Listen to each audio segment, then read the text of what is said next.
Welcome, quilters! Let's make sure you have everything you need to be able to do template quilting, or as it's also known, ruler quilting. So the first thing you're going to need is a ruler foot. Now, if you didn't get one with your machine, and they are starting to come with machines, you need to contact your manufacturer to see if they have a separate ruler foot. If the manufacturer doesn't have one, then you're going to need to buy an off-brand. Ruler feet are round feet that are tall or thick-walled, and they are a 1/2 inch wide from outside edge to outside edge. That is the standard in the industry. You don't want to get a ruler foot that is thinner than 1/2 inch because you'll have to make adjustments on the different templates, or only stick to the templates that manufacturer is making.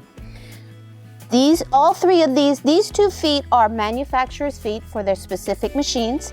This one is an off-brand, a over-the-counter ruler foot that you can buy if your manufacturer does not make one. There's a couple of different options, and if you're having trouble finding one, feel free to give us a call. We'll help you out.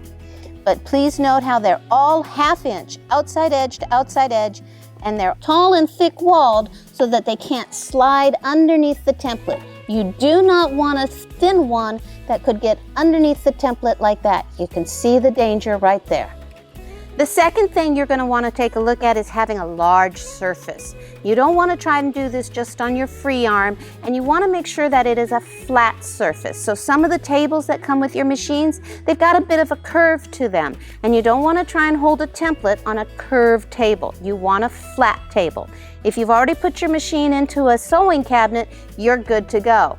If not, you're going to want to get like an added table, extended table, dream table. There's a lot of different options out there, and those of us who work in plastic, we can help you out. Now, some other things that you're going to want to have with your machine. I personally love my slider. I can't live without it, and I certainly don't do ruler work without it. My slider likes to give me kind of a slick surface. It makes the fabric move smoother and easier. I don't want to be fighting with my fabric trying to move across the machine.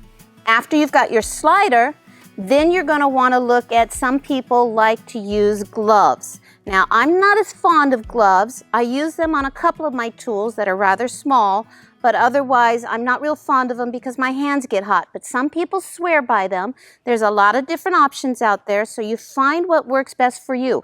And don't feel bad if sometimes you use them and sometimes you don't. That's okay. You're going to want to have some rulers or some stencils for marking your blocks. If you've already got a seam, like a 4-patch quilt, you can use the seams. But if it's a blank block, or if it doesn't have the diagonals you need, you're going to want to mark them so that you can make sure you're moving your template and lining it up in the right spot each time. So you're going to need those as well.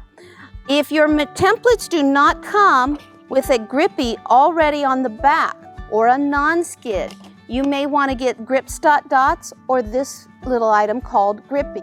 Grippy is a non-slip coating.